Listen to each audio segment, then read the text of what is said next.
just like the Depeche, just to get myself going. And then I went to the other bar near the stage. I recognized the bartender. She recognizes me. She was the previous club night. So she gave me a beer on the house. And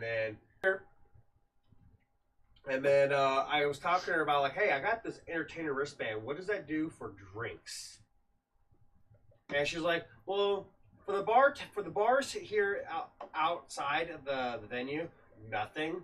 But you can get into the backstage, and there's a refrigerator full of beer and other drinks that you can have there. Go to the green room. Here's Road Rash and his wife. Oh, hell yeah. Cute. Y'all are goddamn adorable.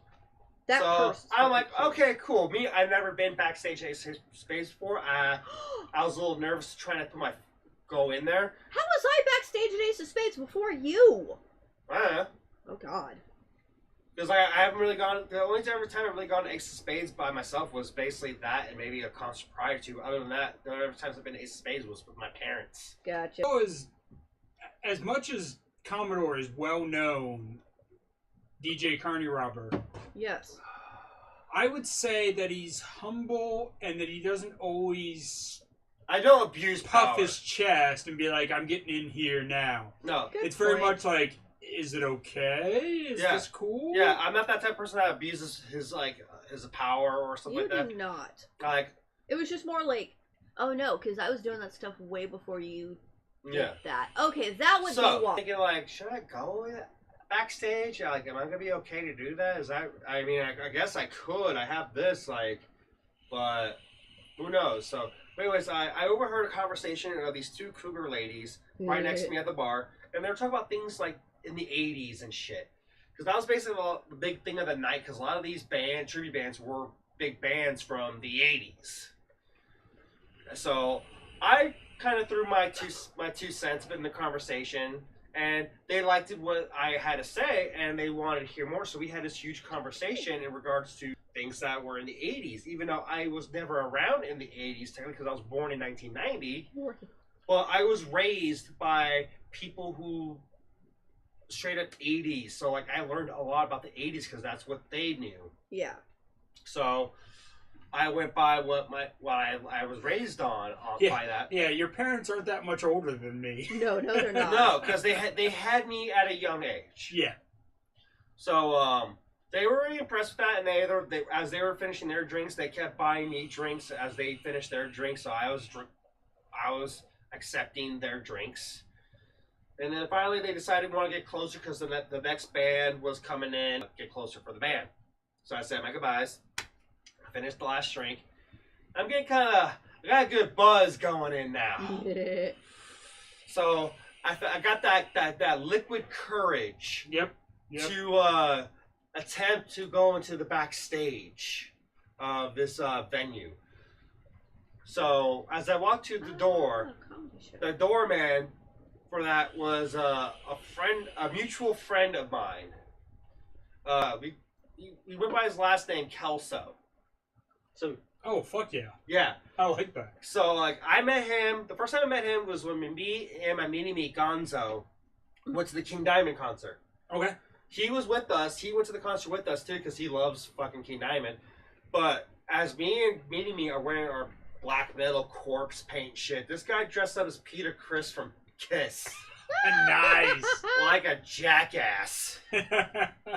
Not even Peter Criss wants to be Peter Criss. Goddamn.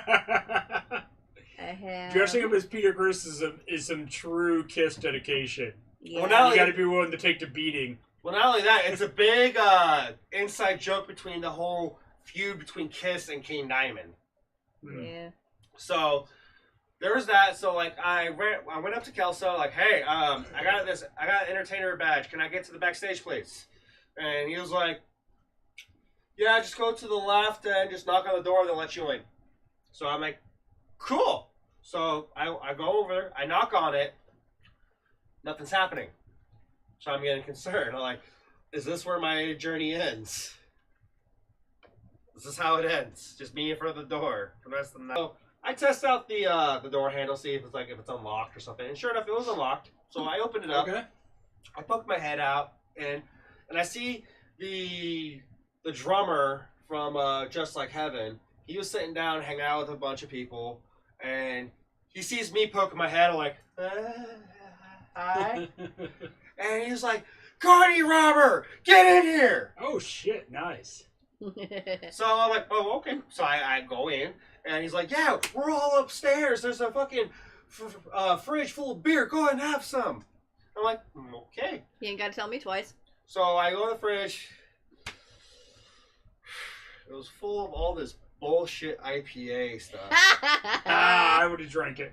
Oh, I drank it because like I'm not turning down free beer like that. Okay, good. So I was drinking that beer. So I was hanging out with the band, and I was talking with the new lead guitar player, because I was there when they fired their previous guitar player because he was he fucked up under a lot of influence to the point where he wasn't performing up to par to the show. Intervention. I could have played guitar better than him. So like I was there that night. I was trying to show off my girlfriend at the time, Callie, this band, and she was like, "Is this really the band? This is shit." It's like he is shit. No, he fucked up, and you could easily tell that he was not sober. So I was telling him like, yeah, I was there for that fucking night, and they just laid out everything that happened backstage and shit, like what happened. He was like pretty much fired immediately after that fucking show. Mm-hmm. And then of course I saw this new guy, really strapping young lad. I saw him like prior to that show, before I saw this show, and like, yeah, he's fucking good. He's got it. And of course, I'm good friends with the bass player. Mm-hmm. Oh, that dude. Yeah, I didn't realize that later. Yeah. But like, dude's hot. Oh yeah, fucking, he's gorgeous. Like, Zakk Wylde Viking sex god, dude. Hot. Who is not afraid to go to his feminine side. So many bass players, like, are often, like, one of the best looking people in the band. They don't even notice it. Seriously? Like, the bass player doesn't have an ego. In my experience, the bass player often doesn't have an ego, but is amazing. Good looking, can play, but they don't get conceited like the fucking lead guitarist. Lead singers. Or the lead singer, yeah. Yeah. Well, there was one of the bands at Wasteland that we saw where the hottest member was the drummer because he was a Viking dude. I'm just like, him. Right. I remember the band, but I was staring at him more often than not. So yeah, so spring hanging out with them. So I was drinking a lot, and of course, Strange Love was out on stage this time, and I was hearing them sing. I was seeing them before. Of course, there's a little corner area we could see them perform on the stage because we're like that close to the fucking stage because we're backstage. Yeah. And I was like, cool. And I'm drinking a lot of fucking beer, having fun conversations with the band, and then I look at the time. It was getting close to midnight, and I'm like, ooh. I know that later that night I wanted to make my time necromancy and spend my time at necromancy for New Year's. I know this one was going to be there. Yes. And I spent a little too much time at Ace of Space because I didn't know I was going to end up in this situation. Yeah. So I took advantage of it. It's not often I get to do that, so I wanted to do that. So, but like, it's close to midnight. I want to make sure I could spend the New Year with, at the time, my new love. So I said my goodbyes to everybody. Now, mind you, this time I'm fucking sauced. He is. I am sauced. I'm like, okay, I can walk. I can do this. I am coherent. Let's get. It's not that far. It's just a few blocks away. Yeah. So I said my goodbyes as I'm running into people in the crowd, saying my goodbyes. I get out to the front and I make my way towards the venue where necromancy was happening. So. Ooh, shit. What? So apparently, I don't mean to interrupt. Apparently Ben and Kat are trying to head to Coven. It looks like most of down. Oh shit. We might be chilling here tonight. Well, we'll see, because like I was talking to Keys, and Keys is making it sound like it's still happening. It's still a thing. Like, you guys have power? Well, also weather. But continue on. You're heading over to necromancy. Yeah. Well, how are you feeling about driving? No, not in this weather right now. No. Okay. Because I was like, you can drive my car, of course. I know. We'll take you.